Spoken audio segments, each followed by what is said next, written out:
আজকের দিনে যে কোম্পানির একটা শেয়ারের ভ্যালু 2800 টাকার বেশি, যে কোম্পানি বছরে 11,700 কোটি টাকার রেভিনিউ জেনারেট করে, সেই কোম্পানির যে প্রতিষ্ঠাতা তিনি একটা সময় তার স্ত্রীকে নিয়ে একটি কাঠের গুদাম ঘরে রাত্রিবাস করতেন। আর দিনের বেলা সেই কাঠের কারখানাতেই তিনি নামমাত্র বেতনে কাজ করতেন। তবে এই দুর্দশার কারণ এটা না যে তিনি প্রথম থেকে গৃহহীন একজন মানুষ ছিলেন বা তার ফ্যামিলি খুব গরিব ছিল। অ্যাকচুয়ালি এই ভদ্রলোক খুব সৎ একজন মানুষ ছিলেন, আর প্রতিটা সৎ মানুষকে তার প্রথম জীবনে তার সততার মূল্য চোকাতে হয়। তো চলুন একদম শুরু থেকে শুরু করা যাক।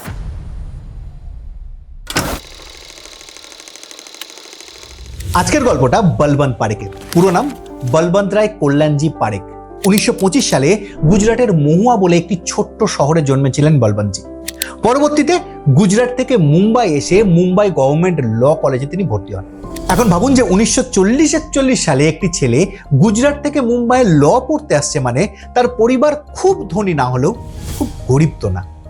কিন্তু তা সত্ত্বেও তাকে কেন এতটা আর্থিক সংকটে পড়তে হয়েছিল সেটা এবার বুঝতে পারবেন। তার ল কলেজের ভর্তির কিছুদিনের মধ্যে 1942 সালের 8ই আগস্ট গান্ধীজি ভারত ছাড়ো আন্দোলনের ডাক দিয়েছিল, আর এই আন্দোলনে সমগ্র ভারতবর্ষ উত্তাল হয়ে গেছিল। বিশেষ করে কম বয়সী ছেলেমেয়েরা এই আন্দোলনে ঝাঁপিয়ে পড়েছিল। তো আমাদের বলবন্তজিও তার পড়াশোনা মাঝপথে থামিয়ে এই আন্দোলনে যোগদান করেন।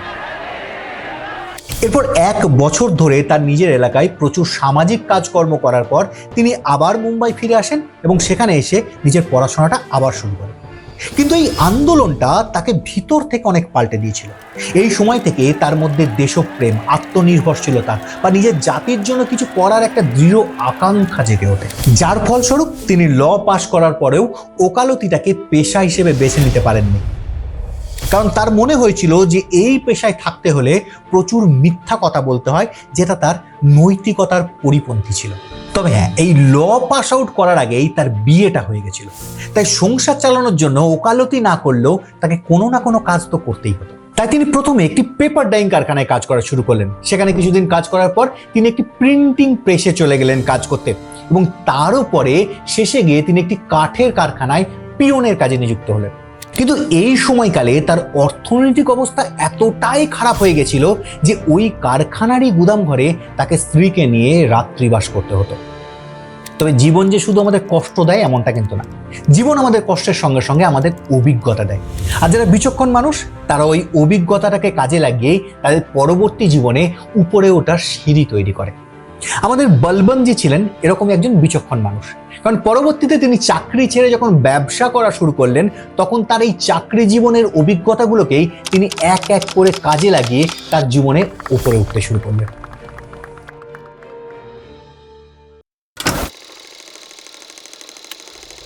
এই কাঠের কারখানাতে কাজ করার সময় বলবন্তজির পরিচয় হয় মোহনজির সঙ্গে। মোহনজি ছিলেন একজন বিনিয়োগকারী যারা মানুষকে ব্যবসা করতে টাকা ধার দেয়। তো মোহনজি বলবন্তজির কাজের প্রতি নিষ্ঠা, ভালোবাসা দেখে তার উপর খুশি হয়ে তাকে তার প্রথম ব্যবসা শুরু করার জন্য কিছু টাকা ধার দেন। আমি প্রথম ব্যবসা বললাম তার কারণ এই ব্যবসা তাকে ইন্ডিয়ান বিজনেসের মার্কেট লিডার বানায়নি। সেই জায়গায় পৌঁছাতে আরো অনেক পথ চলা বাকি আছে। তবে এই ব্যবসাটা তাকে শুরুটা করতে হেল্প করেছিল। এই সময় তিনি ইউরোপ থেকে বিভিন্ন ধরনের কেমিক্যালস এবং কালার ডাই আমদানি করে সেগুলো ইন্ডিয়ান মার্কেটে বিক্রি করতে শুরু করেন। আর যেহেতু তার পেপার ডাইং ইন্ডাস্ট্রিতে কাজ করার একটা অভিজ্ঞতা ছিল, তাই তিনি ওই আমদানি করা মাল খুব সহজে ওই ইন্ডাস্ট্রিতে বিক্রি করতে পারত। আর এই সময় বলবন্তজি বেশ কিছু টাকাও ইনকাম করে। তাই তার স্ত্রী কান্তাবাইকে নিয়ে ওই কাঠের গুদামঘর ছেড়ে তারা মুম্বাইয়ের একটি ভাড়ার বাড়িতে থাকতে শুরু করেন। তবে দুঃখের বিষয়টা হচ্ছে তার এই সুখের দিন বেশি দিন স্থায়ী হয়নি। অল্প কিছু দিনের মধ্যেই টাকার অভাবে তার এই বিজনেসটা বন্ধ হয়ে যায়, আর বলবন্তজি আবার একবার বেকার হয়ে যান।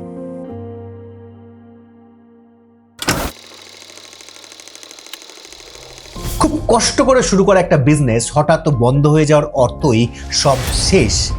এই মানসিকতা, এই কনসেপ্ট যদি আপনার মধ্যে থেকে থাকে, তাহলে এই পুরো গল্পটা শোনার পর আপনার এই কনসেপ্ট বদলাতে চলেছে। বলবন্তজির এই প্রথম বিজনেসটা বন্ধ হয়ে যাওয়ায় তিনি কিন্তু খুব ভেঙে পড়েননি, বরং যেহেতু তার ভারতের মার্কেটে বিভিন্ন কেমিক্যালস, কালার ডাই বিক্রি করার একটা অভিজ্ঞতা অলরেডি ছিল, তাই তিনি খুব সহজে ফেডকো নামের একটি জার্মান কোম্পানিতে চাকরি পেয়ে যায়। এই ফেডকো ভারতের বাজারে বিভিন্ন কেমিক্যাল সাপ্লাই করত, বিশেষ করে বিভিন্ন ধরনের কালার ডাই, যেগুলো কাগজের কোম্পানি বা জামা কাপড়ের কোম্পানিতে ইউজ করা হতো। আর 1950 সাল আস্তে আস্তে স্বাধীন ভারতের মার্কেটে জামা কাপড়ের চাহিদা দ্রুত বৃদ্ধি পেতে থাকে। তাই যে জামা কাপড়ের কোম্পানিগুলো ছিল, যে ফ্যাক্টরিগুলো ছিল, তাদের বিজনেস ফুলে ফেপে ওঠে। আর তার সঙ্গে সঙ্গে মার্কেটে কালার ডাইয়ের চাহিদা বাড়তে শুরু করে। আর বলবন্ত পারেকের হাত ধরে ফেডকো এই সময় ভারতের মার্কেট থেকে সব থেকে বেশি মুনাফা অর্জন করে। তবে ফেডকো কিন্তু মূল কোম্পানি ছিল না, মূল কোম্পানির নাম ছিল হচেস্ট। ফেডকো শুধু হচেস্টের মাল ভারতের মার্কেটে বিক্রি করত। আর 1954 সালে বলবন্ত পারেকের কাজে খুব খুশি হয়ে হচেস্টের ম্যানেজিং ডাইরেক্টর ডাইরেক্ট পারেককে ফোন করে তাকে জার্মানি আসার আমন্ত্রণ জানায়।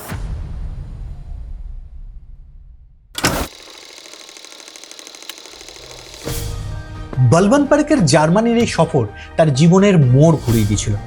অ্যাকচুয়ালি তিনি যখন হচেস্টের আমন্ত্রণে জার্মানি যান এবং সেখানে গিয়ে হচেস্টের কারখানা ঘুরে দেখেন, তখন সেখানে এমন কিছু দেখতে পান যা কোনোদিন তার নিজের স্বপ্ন ছিল, বা এটাও বলা যায় তার ব্যবসা শুরু করার মূল কারণই সেটা ছিল। অ্যাকচুয়ালি তিনি যখন কাঠের কারখানায় কাজ করতেন, তিনি মার্কেটের মধ্যে একটা গ্যাপ লক্ষ্য করেছিলেন। ভারতের কাঠের মিস্ত্রিদের সেই সময় সব থেকে বড় সমস্যা ছিল আঠা। কারণ সেই সময় যে আঠাগুলো কাঠের কাজ করার জন্য ভারতের মার্কেটে পাওয়া যেত, তার মধ্যে প্রচুর প্রবলেম ছিল।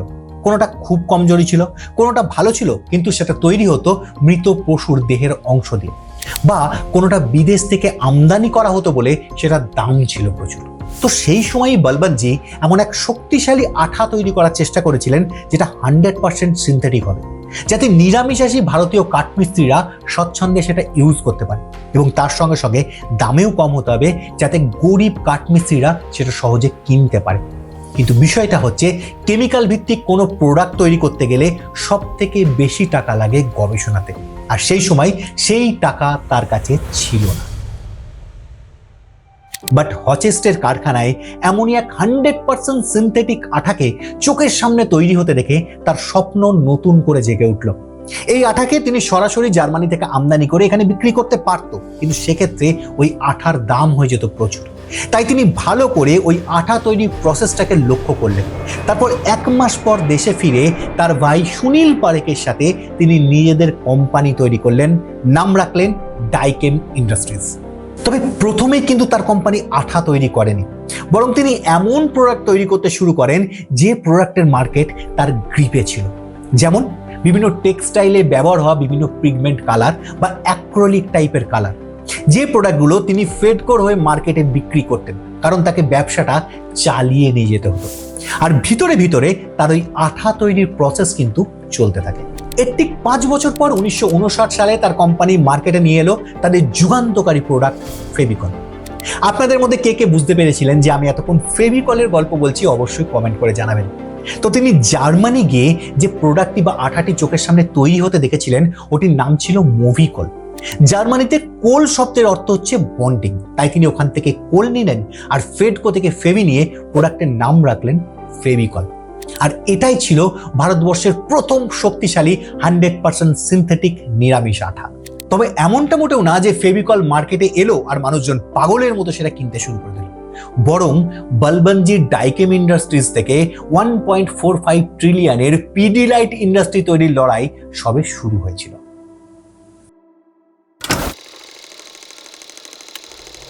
স্বপ্নের প্রোডাক্ট তৈরি করা আর সেটাকে সফলভাবে মার্কেটে বেচা, এর মধ্যে হিউজ ডিফারেন্স আছে। অ্যাকচুয়ালি কোনো কিছুকে সফলভাবে মার্কেটে বিক্রি করার নামই ব্যবসা, আর সেটা করতে গিয়ে বলবন্তজিকে প্রচুর কাঠখড় পোড়াতে হয়েছিল। কারণ এর আগে পর্যন্ত ভারতীয় কাঠমিস্ত্রিরা তাদের হাতে তৈরি আঠা দিয়ে কাজ করতেই অভ্যস্ত হয়ে পড়েছিল। তারা কোনোভাবেই মার্কেট থেকে কোনো আঠা কিনে সেটা দিয়ে কাজ করতে প্রস্তুত ছিল না। আর শহরের মিস্ত্রিরা বিদেশ থেকে আমদানি করা আঠাকে বেশি নির্ভরযোগ্য বলে মনে করত। দেশীয় পদ্ধতিতে তৈরি এই আঠাকে তারা কমজোরি ভাবতে শুরু করলো। আর এই সময় বলবন্ত পারেকের কাছে এত টাকাও ছিল না যে তিনি নিউজ পেপার বা রেডিওতে অ্যাড দিয়ে তার প্রোডাক্টের দর বাড়াবেন। ঠিক এখানে এসে তিনি তার নতুন স্ট্র্যাটেজি তৈরি করলেন। তিনি দোকানে দোকানে মাল সাপ্লাই না করে সরাসরি কাঠের মিস্ত্রিদের কাছে গিয়ে তার প্রোডাক্টের প্রচার করা শুরু করলেন। শহরাঞ্চলের মিস্ত্রিদের এক জায়গায় জড়ো করে ডেমনস্ট্রেট দিয়ে দেখাতে শুরু করলেন যে তার প্রোডাক্ট কতটা শক্তিশালী এবং কতটা নির্ভরযোগ্য। আর এতেও যখন কাজ হলো না, তখন তিনি ছোট ছোট প্যাকেজিংয়ে মাল বানিয়ে ফ্রিতে সেগুলো ডিস্ট্রিবিউট করা শুরু করলেন মিস্ত্রিদের মধ্যে। আর এই প্রচার পদ্ধতিতে ব্যাপক সাফল্য পেলেন তিনি। এরপর 1970 সাল থেকে তারা রেডিও এবং বিভিন্ন নিউজ পেপারে তাদের প্রচার করা শুরু করলো। ততদিনে তাদের কোম্পানির নাম ডাইকেন থেকে পিডিলাইট হয়ে গেছে। আর 1980 সালের শেষের দিকে তাদের আইকনিক অ্যাড প্রথমবার টিভিতে আসতেই সারা ভারত জুড়ে তাদের নাম ছড়িয়ে পড়ল। আর সেই অ্যাড আমরা এখনো ভুলতে পারিনি। लगाओ लगाओ और जोर लगाओ, ये फेविकॉल का मजबूत जोड़ है, टूटेगा नहीं। लकड़ी से लकड़ी जोड़ें या प्लाईवुड से लैमिनेट, फेविकॉल ऐसे जोड़ लगाए अच्छे से अच्छा न तोड़ पाए। 1993 সালে প্রথমবার পিডিলাইটের শেয়ার মার্কেটে আসে, যে শেয়ার আজকের দিনে ইনভেস্টরদের অন্যতম পছন্দের একটি শেয়ার। তবে 2013 সালে বলবন্ত প্যারেখ পৃথিবী থেকে বিদায় নিয়েছিলেন। তো চলুন শর্ট করে আমরা দেখে নিই যে বলবন্তজির এই জার্নি থেকে অ্যাকচুয়ালি আমরা কি কি শিখতে পারলাম। এক নম্বর হচ্ছে, কোনো একটা প্রোডাক্ট বা একই ধরনের প্রোডাক্টের বিজনেসে আমরা যদি দীর্ঘদিন ধরে লেগে থাকি তাহলে 100% সাফল্য আসবে। বলবন্তজি কেমিক্যাল বিজনেসে 1950 সাল থেকে লেগেছিলেন। আর এই একই প্যাটার্ন আমরা লক্ষ্য করেছিলাম অরুণ আইসক্রিমের ক্ষেত্রেও। ওই ভিডিওটা যদি না দেখে থাকেন তাহলে অবশ্যই দেখে নেবেন, আমি ডেসক্রিপশনে লিঙ্ক দিয়ে দেবো। 2 নম্বর, বিজনেস হচ্ছে একটা প্রসেস, যে প্রসেসের মধ্যে সাফল্য যেমন আসবে ফেলিওরও তেমনি আসবে।